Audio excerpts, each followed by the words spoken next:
Хүмүүс хувьцаа бондын талаар их сонсдог боловч яг яаж ашиг хүртгийг хаанаас эхэлдэм бэ гэдгийг бол хараахан мэддэггүй. Тэгвэл энэ бичлэгээр би танд хувьцаа бонд тэр хоёрын ялгаа, онцлог, хөрөнгийн зах гэж юу юм, хэр том байдгийг, хэдийн хэмжээний арилжаа явагдгийг, юун дээр анхаарч хэрхэн энэ хоёрт хөрөнгө оруулах юм бэ гэдгийг заах тул та анхаарлаа хандуулж үзнэ үү. Хувьцаа авна гэдэг нь та альва компаниг тодорхой хэмжээнд эзэмшнэ гэсэн үг.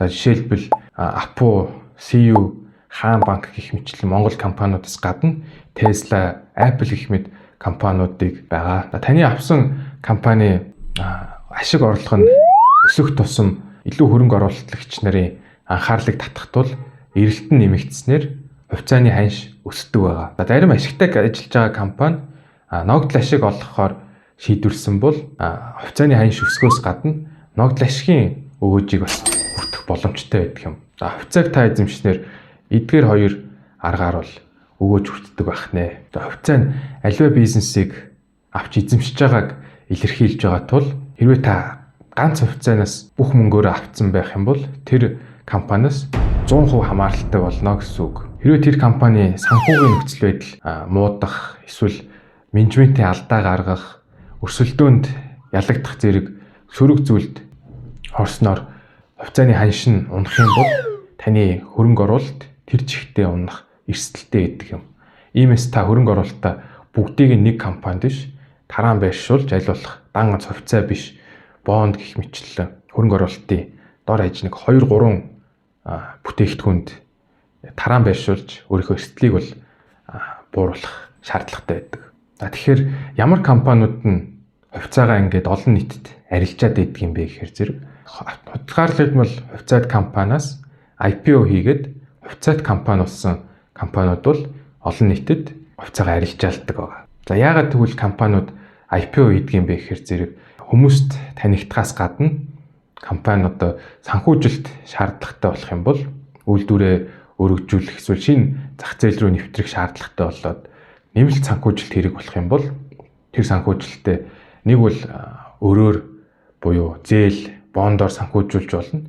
Эсвэл хувьцаагаар санхүүжүүлэх гэсэн ийм хоёр сонголт бол байдаг. Тэрний нэг нь бол ингээд хувьцаагаар нь санхүүжүүлэх гэвэл юун түрүүнд IPO хийж хувьцаагаар олон нийтэд санал болгоод олон нийт хөрөнгө оруулагч нар хувьцааг нь ингэж авснаар бол нээлттэй компани болдог байгаа. Хэрвээ та IPO-д оролцох бодолтой байгаа бол бас нэг анхаарах зүйл нь бол яг ХХК байхад бол бас үүсгэн байгуулагч болон хувьцаа эзэмшигчнэр бол байсан байж таараа. Тэдгээр хувьцаа эзэмшигчнэр бол яг IPO-оор хувьцаагаа зарах магадлал өндөр байдаг. Өөрөөр хэлбэл энд анх эзэмшиж ийсэн хөрөнгө оруулагч нар IPO-оор шинэ хувьцаа эзэмшигч нартай бол ингээд өөрсдөө хувьцааг бол зарах юм үзэгдэл бол ихээхэн ажиглагддаг. Тиймээс IPO-оор гарсан компаниудын хувьцаа бол бас богино хугацаанд ялангуяа нэлээд хүчтэй унах тохиолдол бол ихээхэн ажиглагддаг. Тиймээс би бол хөрөнгө оруулагч нарт бол IPO руу шууд орохдоо бол нэлээд болгоомжтой байгаад ер нь бол баг IPO болоод хувьцааны ханшийг унахыг хүлээж жагаад тэгээд орвол баг илүү байна гэж бол хэлэхээр байна. За сүүлийн 2018 оноос хойш 24 удаа IPO хийгдснээс 11 нь бол одоогоор бол IPO-ийн ханшаас бол бага байгаа нь бол бас манайд бол яг IPO-оор хувьцааг нь шууд авах биш. IPO дуусаад ханш нь баг зэрэг унтсны дараа бол тосож авах нь бол илүү оновчтой байхыг бол бас эндээс бол харуулж байна л та. За хувьцааг хэдүүлээ одоо яг юу гэдэг юм бэ гэдгийг мэдэж авсан тул хэдүүлээ яг ойлголтоо илүү өргөжүүлэх үүднээс хөрөнгийн зах зээл гэж юу юм бэ? Хизээ анх байгуулагдсан. Ер нь хэр том, хэр их арилжаа явагдсан бэ гэдгийг хэдүүлээ мэдэж авцгаая. За хөрөнгийн зах бол тэр дундаа бонд бол 1200, 1300 донд анх Италид дайныг санхүүжүүлэхээр бол үүсэж исэн. Харин яг албан ёсны хөрөнгийн бирж бол 1600 донд Голландын Амстердам хотод бол байгуулагдсанаар компаниуд хөрөнгө оруулагч нарт нээлттэй өөрсдөө хувьцааг бол арилжаалах боломжтой болсон байдаг. За хамгийн том биржүүдийн нэг болох Нью-Йорк хөрөнгийн бирж бол 1817 онд үүсгэн байгуулагдсан байгаа. За Монголын хөрөнгийн бирж бол 1991 онд бий болсон байдаг. За тэгэхээр хөрөнгийн зах бол бараг 400 жилийн настай Нью-Йорк Америкийнх бол 200 гаруй жил, Монголынх бол нэг 30 гаруй жил болж байгаа гэж бол үзэж болно. Тэгэхээр яг энэ хөгжимгүй орнуудын хөрөнгийн зах хэр том болсон бэ гэдгийг бол одоо харцгаая. За нийт зах зээлийн үнэлгээгээр нь аваад үзэх юм бол бондын зах бол 145 их 80, хувьцааных бол 127 их 80. За крипто бол нэг 3 их 80 доллараар бол хэмжигддэг байгаа. За үүнийг бол яг дэлхийн нийтийн дотоодын нийт бүтээгдэхүүн буюу нийт одоо энэ үйлдвэрсэн бүтээгдэхүүнээр 100 их 80 доллар бол байдаг. Тэгэхээр бонд одоо 145, хөрөнгийн зах 127 байна гэдэг бол нийт одоо дэлхийн үйлдвэрлэж байгаа бүтээгдэхүүнээс хүртэл давтсан байгаа нь бол бас энэ хөрөнгийн зах хэр том байдгийм бэ гэдэг бол харуулж байна л та. За яагаад дотоодын нийт бүтээгдэхүүнээс нэ давтсан байдгийм бэ гэхээр зэрэг бонд бол ирээдүйд төлөх зээлийг бол бас оруулсан байгаа юм шүү дээ, тэ. За хувьцаа бол харин компаниудын үнэлгээг ирээдүйн гүйцэтгэл буюу ирээдүйд олох тэр орлого ашиг дээр үндэслэж үнэлдэг тул зах зээлийн үнэлгээ нь бол яг энэ дотоодын нийт бүтээгдэхүүнээс давтсан юм том байдаг юм аа. За альва орны яг хөрөнгийн захыг нь дотоодын нийт бүтээгдэхүүнтэй ингээд хөвчлээд харьцуулах юм бол ер нь хэр хөрөнгийн зах нь хөгжингүй юм бэ гэдгийг бас харж болдог байгаа. За Америкийнх бол дотоодын нийт бүтээгдэхүүнээсээ 213%-аар илүү буюу 3 дахин том хөрөнгийн захтай байх нь.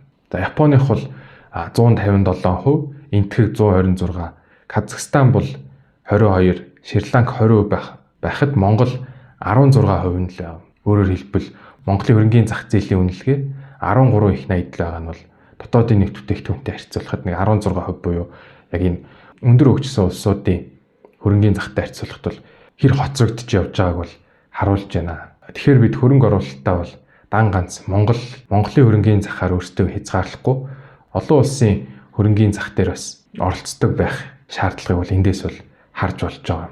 За хөрөнгийн захын аль улс хамгийн том юм бэ гэхээр зэрэг мэдээж Америкийн нэгдсэн улс бол илт давамгаалсан байдаг. За түүний дараа бол Хятад, Япон, Европын холбооны улсууд бол ордог байгаа. За 2025 онд аль улсын хөрөнгийн зах хамгийн их өссөн бэ гэж харах юм бол Солонгосынх бол хамгийн өндөр өссөн байна. 72% өссөн байна. Гонконгийнх бол 29%, Японых 28%, Германых 23%, Англих 20%, Америкийнх бол 18%, за Монголынх бол 4% л өссөн үзүүлэлттэй байна. За тэгэхээр хэдүүлээ ямар ч байсан олон улсын хөрөнгийн захууд ямар хэмжээнд байгаа юм гэдгийг бол мэдэж авлаа. Тэгэхээр яг эдгээр хөрөнгийн захуудыг яг ингэж өсөж буурч байгааг нь юу харуулдаг юм бэ гэхээр зэрэг индексүүд харуулдаг байгаа. За Америкт бол Nasdaq 100, S&P 500 гэдэг аль топ 100, топ 500 компаниудын хувьцааг бол ингэ нэгтгээд индексжүүлээд нэг тоогоор ингэ илэрхийлдэг болсон байгаа. За Монголд бол топ 20 индекс гэж бол байна. MSCI, MSCB гэдэг индексүүд байдаг. За тэгэхээр Монголд бол топ 20 компани индекс гэдэг нь яг хөрөнгийн зах дээр байгаа топ 20 компани л итгэцэн байгаа нь л гэсэн үг. За индексүүдийн ач холбогдол юу гэдэг вэ зэрэг яг нэг тоогоор илэрхийлсэн байдаг тул яг хөрөнгийн зах тэдгээр улсуудын тэр топ 20, топ 500, топ компаниудынх нь хувьцаа нь яг нийтээрээ өсөж байгаа мó эсвэл буурч байгаа мó гэсэн хандлагыг харахад бол маш хэрэгтэй байдаг. За эдгээр индексүүд ер нь сүүлийн 5 жил ямар гүйцэтгэлтэйгаа хэдийн жилд дунджаар хэдээр өсдөг юм бэ гэсэн статистикуудыг харснаар бол хооронд нь харьцуулаад алинд нь яг хөрөнгө оруулах нь хамгийн оновчтой юм бэ гэсэн шийдвэр гаргалтад бол бас нөлөөлдөг байгаа. За дараагийн нэг харах зүйл нь бол арилжааны итэх байгаа. Яг арилжааны дүн хэдий хэмжээгээр явагддсан бэ гэдгийг бол харах хэрэгтэй. Тэр дотроо аль компанийх нь арилжаа нь хамгийн их байдгийн бэ гэдгийг бол ажиглах хэрэгтэй байдаг. За Монголын хөрөнгийн бирж дээр бол өнгөрсөн жилд 906 тэрбумын арилжаа хийгдснээс 3.1 нь хувьцаа, үлдсэн 3.1 нь бол засгийн газрын үнэт цаас, за тэгээ үлдсэн нь бол нээлттэй бонд, хэвүүц, хөрөнгө оруулалтын сан бол эзэлсэн байгаа. За хамгийн идэвхтэй арилжаалагдсан хувьцаанууд гэвэл Инвесткор, Банк Усан, тэгээд Голомт банк, Хаан банкны хувьцаанууд бол хамгийн их идэвхтэй арилжаалагдсан байгаамаа. За эдгээрийг бол та Монголын хөрөнгийн биржийн яг тайлын хэсгээс нь бол ингээд уншиж болно. Улирлын тайлан, хагас жилийн тайлангаас нь бол уншичаад тэгээд яг хамгийн идэвхтэй хувьцаанаас нь бол аль болох сонгож авахыг бол бодох хэрэгтэй. Тэгэхгүй бол та хувьцаа ингээд авцсан байдаг. Тэгээ байлгаж жагаад зарах болсон чинь авах хүн олдохоо ичвэл та тэр хувьцаагаа эргүүлээд мөнгө болгож ашиглах боломжгүй болчихно л гэсэн үг шүү. Түүнийг бол яг хөрвөх чадвар гэдэг байгаа. Хөрвөх чадвар аль болох өндөр ах тусмаа та авцсан хувьцаагаа дараа зарахад илүү амар байна л гэсэн үг.